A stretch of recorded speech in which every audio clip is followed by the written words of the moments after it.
দয়ার মালিক আমার অবুঝ উম্মতগুলোরে তুমি হেদায়েত দাও, যারা বুঝে না তুমি বুঝাইয়া দাও, হেদায়েতের দরজা দিয়া কবুল করে নাও।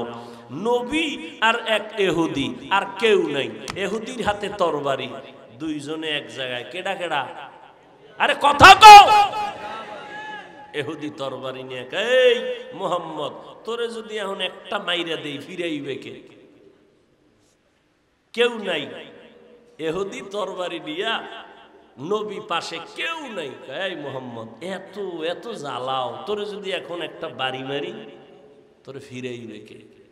নবী কয় আমার আল্লাহ ফিরাইবে। নবী কইতে দেরি, ইহুদির হাত কাঁপতে কাঁপতে তরবারি ফিরে গেছে। নবী তরবারি নে উড়াইছে, উড়াইছে ইহুদির বাচ্চা তোরে যদি এখন মাইরে ফেলাই কে ফিরাইবে? ইহুদি কয় মুহাম্মদ তুমি যদি একটু দয়া করো। কয় না না, তুমি বলো আল্লাহ হেফাজত করবে। আমি কি করব বলো, আমার আল্লাহ তোমারে ফিরে বলো। কইটা বললে তো আমি ইমানই আইনে ফেলাইলাম, তো অর্ধেক বলবো কেন, পুরাটাই করি। পড়াও, কালেমা পড়াও। ইমামুল আউয়ালিনাল আখিরিন বহরে সদকা রহমাতাল লিল আলামিন সাইয়্যিদুল কাউনাইন খাতমুল মুরসালিন আখিরামত বুদে ফখরুল আউয়ালিন। ও যুবকেরা, তোমরা হয়তো মনে মনে একটু নিজের ছোট মনে করো, আমরা হুজুরেরা বুঝি জান্নাত পাইয়ে লাইছি না? আর আমরাও সেই ভাবে একজনে ভুলে তিনজন হয়ে গেছি। ওরে আমি হুজুর যদি জান্নাত পেয়েই ফেলি, তাহলে আবু বকরের মতো বান্দা জান্নাতের টিকিট পাইয়া মৃত্যু পর্যন্ত কান্না করলেন কেন? ওমরের মতো বান্দা জীবন ভর কান্নার আওয়াজ। জান্নাতের টিকিট পাইয়া ওসমান রাদিয়াল্লাহু আনহু হাউমাউ করে কাঁদলেন জীবনভর, কবরে একা থাকবো কেমনে? এগো হালাত যদি এমন হয় তা আমরা তো মানুষই। এমন একজন আল্লাহওয়ালা পাবা না যারা জীবনে কাঁদেন নাই। কান্নাই হলো পুঁজি। বাচ্চার কান্না যখন শুরু হয়, মায়ের কলিজার মধ্যে ঢেউ শুরু হয়ে যায়। সব কর্ম ফালাইয়া বাচ্চার কাছে গিয়া হাজির হয়ে যায়। বাচ্চা চাওয়ার আগে মা সব দেওয়ার জন্য রেডি। নবী কোরআন তেলাওয়াত করে আর বলে তোমরা রহমানের ইবাদত করো, আল্লাহকে আল্লাহ বলে মানো। মক্কার মুশরিকরা কয় এই মুহাম্মদ একবার কও আল্লাহ, একবার কও রহমান, বিষয়টা কি? আসলে কে হক বলো, রহমান কে? একদিন বলো আল্লাহর ইবাদত করো, আর একদিন বলো রহমানের ইবাদত করো। রহমান রহমান যে বলো, রহমান কে একটু বলো। মানির রহমান। এইবার নবী কয় জবাব নিবানি? কয় নিব। আল্লাহ আর রহমান সূরা নাজিল করে বলেন, ও নবী জানায় দেন আর রহমান আল্লামাল কুরআন খালাকাল ইনসান। রহমান হলেন তিনি, কোরআন শিখাইলেন যিনি, মানুষ বানাইলেন যিনি, তিনি হলেন রহমান। মানুষ বানানোর আগে আল্লাহ কয় আমি এমন রহমান, কোরআন শিখাইয়া মানুষ বানাইছি। না না, পুরা উল্টা। কেন? আল্লাহ তাআলা আমরা যে বাস্তবতা দেখি, দুনিয়াতে আসছি আগে, কোরআন শিখছি পরে। আল্লাহ আমাগো আগে বানাইয়া তারপরে কোরআন শিখাইছেন, নাকি আমরা কোরআন শিখে আসছি? তাহলে বলা দরকার ছিল আর রহমান খালাকাল ইনসান আল্লামাল কুরআন। রহমান হলেন তিনি, মানুষ বানাইয়া কোরআন শিখাইছেন যিনি। না, আল্লাহ কয় না না, আমার সিস্টেম কি জানোনি? আমি এমন রহমান, মানুষ বানাইয়া কোরআন শিখাই নাই, বরং কোরআন শিখাইছি তারপরে মানুষ সৃষ্টি করেছি। আল্লামাল কুরআন খালাকাল ইনসান। কথাটা কি লাইন মতো আছে না একটু উল্টা মনে হয় না? কথা বলেন না কেন? বিষয় কি? ফা'লুল হাকিম লা ইয়াখলু আনিল হিকমাহ। হাকিমের কথা হিকমত থেকে খালি না, জ্ঞানীদের কথা জ্ঞান থেকে শূন্য না। এবার শুনেন, মুফাসসিরিনে কেরাম তার জবাব লিখেছেন। আল্লাহর আদালতে অনেক ধরনের মানুষ আছে, সব মানুষের দাম নাই। একদল মানুষ বংশগত মানুষ, আর একদল মানুষ জন্মগত মানুষ, আর একদল মানুষ গুণগত মানুষ। আদম নবীর বংশে যারা, এরা বংশগত মানুষ, আর বানরের বংশে যারা, এরা বানরগত মানুষ। ঠিক নি? আদম নবীর বংশে যাদের জন্ম, এরা বংশগত মানুষ। আমার আব্বা জানের ঔরসে আমরা আছি, আমরা জন্মগত মানুষ। আল্লাহর আদালতে আদমের বংশে জন্ম নিলেই সে আল্লাহর কাছে গ্রহণযোগ্য মানুষ না। ভালো করে খেয়াল করেন, জন্মগত মানুষের দাম আল্লাহর কাছে নাই, বংশগত মানুষের দাম আল্লাহর কাছে নাই। আল্লাহর কাছে একদল মানুষের দাম আছে, যারা গুণের মানুষ। কেমন দাম? কয় দুনিয়াতেও শান্তি, পরকালে বিনা হিসাবে জান্নাত। কোন মানুষ? কথা কন না কেন? গুণের মানুষের দাম বেশি। বেশি না তার মানে হলো গুণের মানুষই জান্নাত পাবে, আর কেউ পাবে না। এবার আমরা বুঝার চেষ্টা করি, গুণের মানুষ কাকে বলে? বলে যেই বস্তুটা যেই কাজের জন্য বানানো হয়, ওই কাজটা হলো ওই বস্তুর গুণ। মাইকওয়ালা মাইক বানাইছে আওয়াজ দেওয়ার জন্য, আওয়াজ দেওয়া মাইকের গুণ। বাতিওয়ালা বাতি বানাইছে আলো দেওয়ার জন্য, আলো দেওয়া বাতির গুণ। পাখাওয়ালা পাখা বানাইছে বাতাস দেওয়ার জন্য, বাতাস দেওয়া পাখার গুণ। বুঝেননি? মাইকের গুণ কি? আওয়াজ না দেওয়া। বাতির গুণ কি? পাখার গুণ কি? ঘড়ির গুণ কি? কেমন টাইম দিবে? 6টার সময় কইবে 13টা। ভাইরা আমার ভালো করে খেয়াল করেন, মাইকওয়ালা বানানোর সময় এটারে বানাইছে যেই কাজের জন্য, এই কাজটা এটার গুণ। বানানোর সময় কি কাজের জন্য বানাইছে? সাউন্ড দেওয়ার জন্য। সাউন্ড দেওয়ায় মাইকের গুণ। যদি মাইক আওয়াজ না দেয়, সবাই লাত্তি মেরে ফালায় দিবে, বলবে এটা গুণের মাইক। বাতি যদি আলো ঠিক মতো না দেয়, সবাই ফেলে দিয়া বলবে এটা গুণের বাতি না। পাখা যদি বাতাস না দেয়, সবাই ফেলে দিয়া বলবে এটা গুণের পাখা না। এবার বুঝেন মানুষ আল্লাহ কেন বানাইছেন? কি ঘুমাইতেছেন না? ও যে আইলি ঘুমায়। হ্যাঁ, জান্নাতের বাগান তো একটু ঘুম তো আসবেই। আদম নবীরে জান্নাতে দিছেন, আরে ঘুম। এদিক দিয়ে তুফান হয়ে যাইতেছে, আদম নবীর খবর নেই। নিজের শরীর থেকে সার্জারি করতেছে আল্লাহ নিজে, আদমের ঘুম আর ঘুম, খবরই নেই। একদিকে আড্ডি মাওলায় লইয়া হাওয়ারে বানাইয়া লাইছে, খবর নাই। আরে ঘুম। ঘুম থেকে উঠা দেখে অচেনা এক সুন্দরী রূপসী বিশ্ব সুন্দরী বসে আছে। অন্তর খালি যায় যায় যা। ফেরেশতারা কয় কই যাও? অচেনা মানুষটাকে জিজ্ঞাসা করে তুমি কে? কয় আমি এক নারী। তুমি এনে হঠাৎ করে কইতো নাই?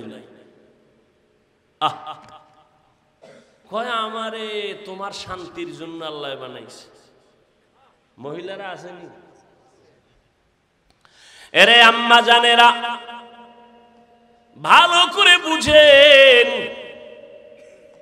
আল্লাহ আপনাদের বানানোর একমাত্র কারণ হলো আপনার মাধ্যমে পুরুষের শান্তির জিন্দেগি উপহার পাবে। ফেরেশতারা কয় এমনে যাওয়া যাবে না, বৈধতার সাথে যাও। কয় কেমনে? কয় বিয়া হবে, মোহর হবে। বিয়া কে পড়াইবেন? বলে আমার আল্লাহ। বিয়ায় সাক্ষী লাগেনি না? সিফাগল্লিতে সব সাইজ। সাক্ষী কে হবে? যেই বিয়া পড়াবেন আমার আল্লাহ, ওই বিয়ার সাক্ষী হবে আরশে আজিম যারা মাথায় লইয়া দাঁড়ানো আছে সেই ফেরেশতা। মোহর লাগবে নি? কেউ এই কি সুবিধাবাদী রাখে মোহর মাপ লইয়া লাইছে। ধান্দাবাজ কোথাকার। কোন জায়গায় মহর মাপ না, এটা মিথ্যা কথা। আর ধরে আতে বিঘাতে বাপের নাম নাই সানগাজির বে, কামাই নেই 10 টাকা, মহর ধরছে 3,49,000, 13 টাকা 14 পয়সা। আছে না নাই? সব জায়গায় ধান্দাবাজ। এরপরে 50,000 টাকা উসব, এই একটা আরেক মিশা কথা। পুরা বিয়াটা যদি মিথ্যার দ্বারা সাজায়, এই সংসারে শান্তি হবে কি? ওদিক দিয়ে মাইয়া বিয়ে করতে গিয়ে 13 জনে গেছে দেখতে, বন্ধু বন্ধু বান্ধব সব লইয়া। বিয়ে করবে একজনে, দেখতে গেছে 13 জনে। এরপরে ভিতরে ভিতরে কন্টাক্ট, বিদেশের ভিসা। বুঝেন না? তোমার বাড়ির মাইয়া নিমু, বিদেশে যাওয়ার ভিসা দিবেনি। তুমি বউ বিয়া কইরা বিদেশ যদি যাও ভিসা লইয়া, বউ পাহারা দিবে কে? আমার ছোট ভাই আছে। কি বানায় কইতেছি? আকাম চলে না, এই যৌতুক চলে না, হালাল না হারাম? ভাইরা আমার, এই শিবচর এলাকায় বোধহয় গুনাহ নাই।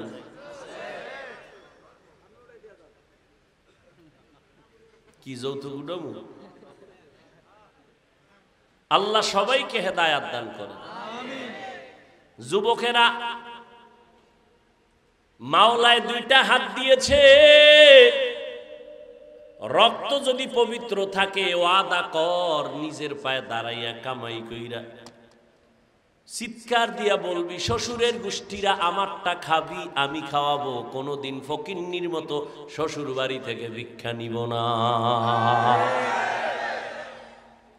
আর যদি ওই পায়খানা খাওয়ার চিন্তাই করো, তাহলে বিয়ার আগের দিন হাতের কবজা কাইটা ফালায় কবি, আমি পুরুষ নামের কলঙ্ক, তুই কাপুরুষ।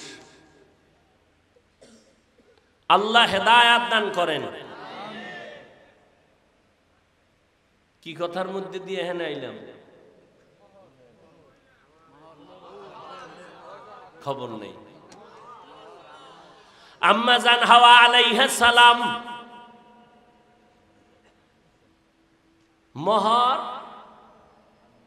টাকা লাগবে, কয় না টাকা নাই। ফেরেশতারা আল্লাহর অর্ডার পায়, কয় মোহর হলো। শেষ যুগে একজন নবী আসবেন, মুহাম্মদ বলেন, তার উপরে 3 বার অথবা 21 বার দরুদ পড়ে নাও, এটাই মোহর হয়ে যাবে।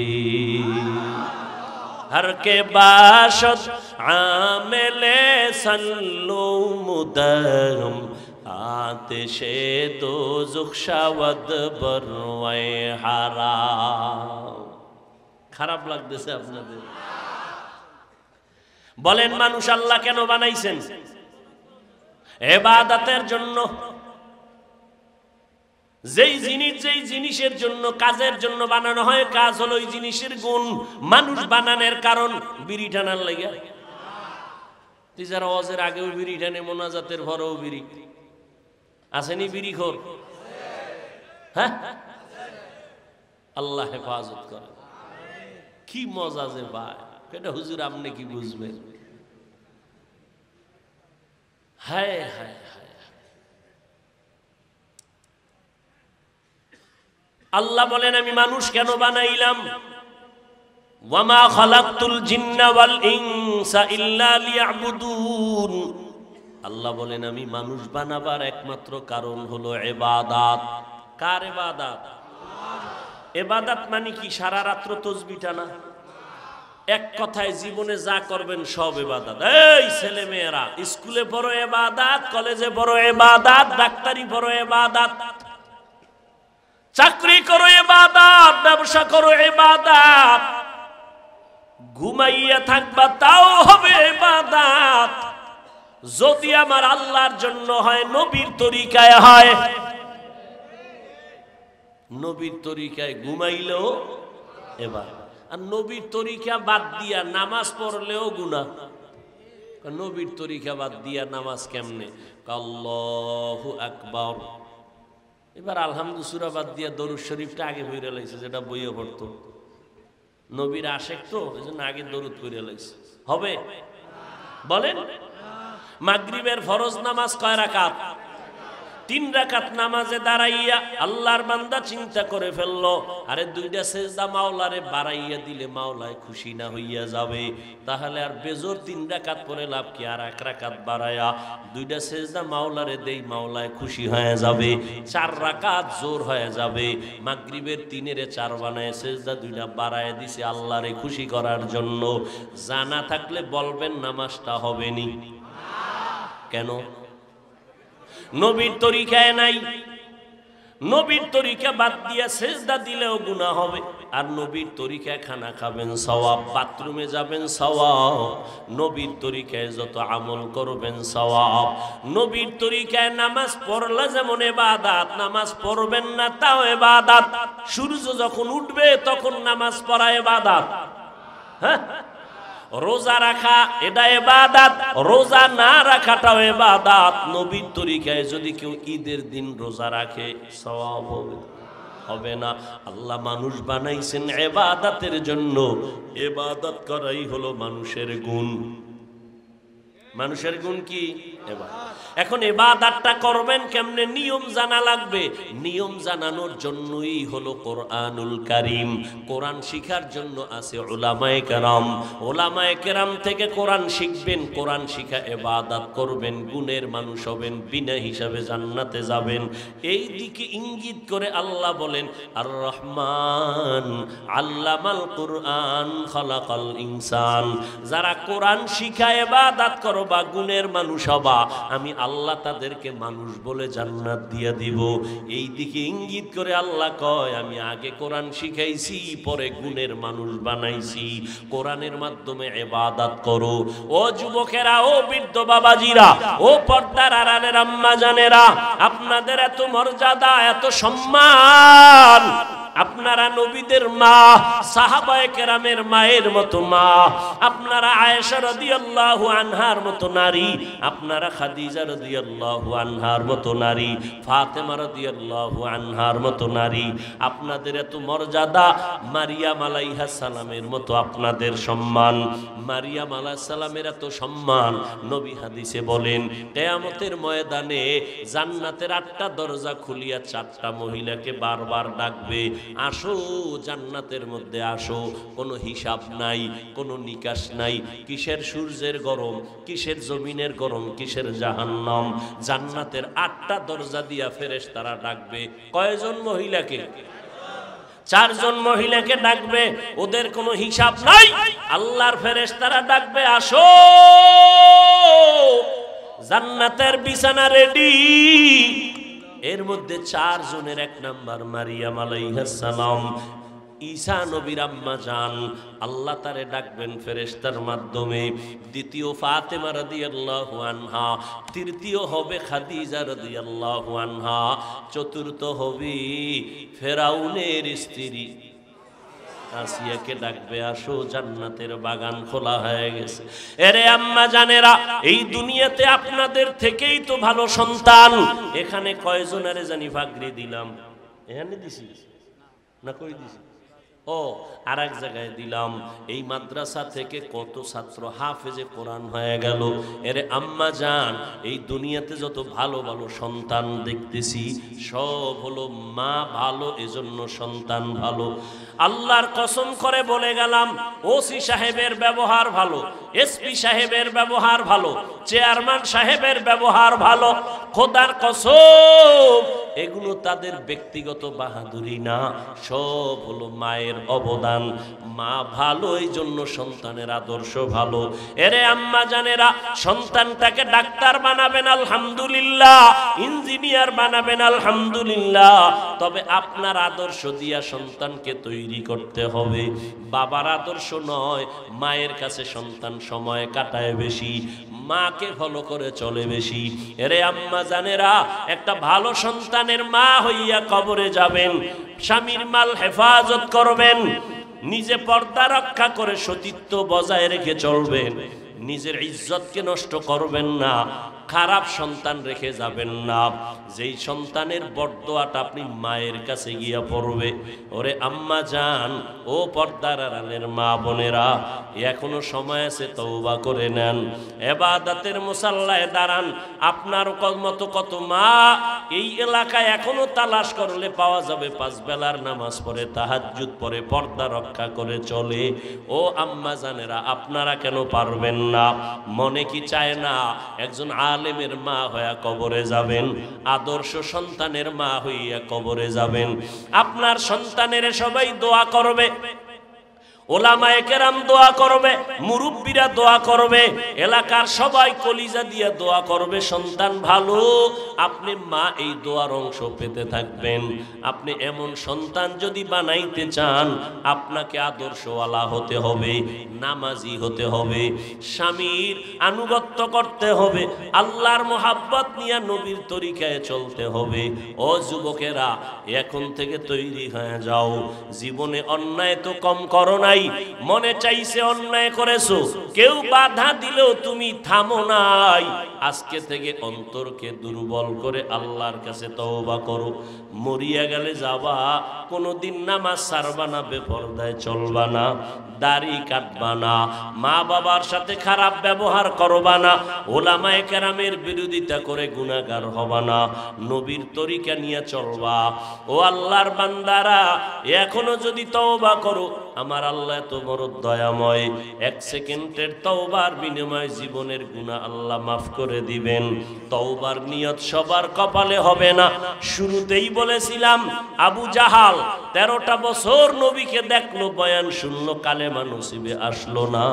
এই জমিনে কিছু আবু জাহালের বন্ধু শক্ত পাথরওয়ালা অন্তর নিয়ে থাকবে, হাজারো বয়ানে তাদের দিলটা নরম হবে না, কালেমা তারা পড়বে না, বরং বাইরে গিয়া গিয়া আলেমদের বিরোধিতা করবে। আর একদল আল্লাহর বান্দা ওমরের মতো মেজাজ নিয়ে চলবে। ওয়াজের প্যান্ডেলে আইসা হঠাৎ গুনার কথার, মরণের কথা যখন স্মরণ হবে, তওবা করিয়া বিদায় হয়ে যাবে, আর গুনাহ করবে না বলিয়া।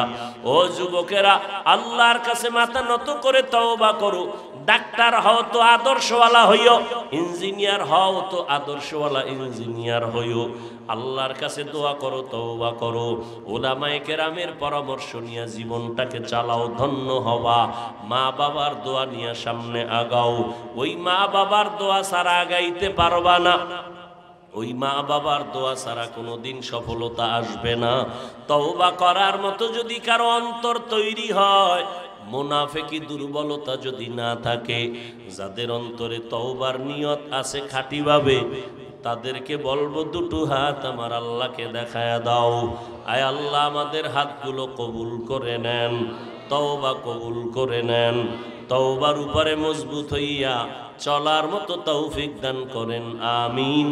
আলহামদুলিল্লাহি রাব্বিল আলামিন, ওয়াসসালাতু ওয়াসসালামু আলা সাইয়্যিদিল আমবিয়াই ওয়াল মুরসালিন ওয়া আলা আলিহি ওয়া আসহাবিহি আজমাইন। ইয়া আরহামার রাহিমিন, ইয়া আরহামার রাহিমিন, ইয়া আরহামার রাহিমিন। রব্বিরহামহুমা কামা রব্বায়ানি সগীরা। আল্লাহুম্মা ইন্নাকা আফুউন কারীম তুহিব্বুল আফওয়া ফা'ফু আন্না। আল্লাহুম্মা ইন্না নাসআলুকা রিযাকা ওয়াল জান্নাহ ওয়া নাউযু বিকা মিন সাখাতিকা ওয়ান নার। اللهم إنا نعوذ بك من البرص والجنون والجذام وسيء الأسقام। ও দয়ার মালিক, কত উলামায়ে কেরামরা হাত তুলেছেন। আয় আল্লাহ, কত মুরব্বী, কত হাজী সাহেব, কত ব্যবসায়ী, চাকরিজীবী, আমার কলিজার যুবক ছাত্র ভাই, পর্দার আড়ালে কত মা বোনেরা, আয় আল্লাহ মেহেরবানি করে আমাদের মাফ করে দেন, গুনাহমুক্ত জীবন দান করেন। আয় আল্লাহ মাহফিল কবুল করে নেন, আয়োজনকারী সহযোগিতাকারীদের কবুল করে নেন। আয় আল্লাহ সারা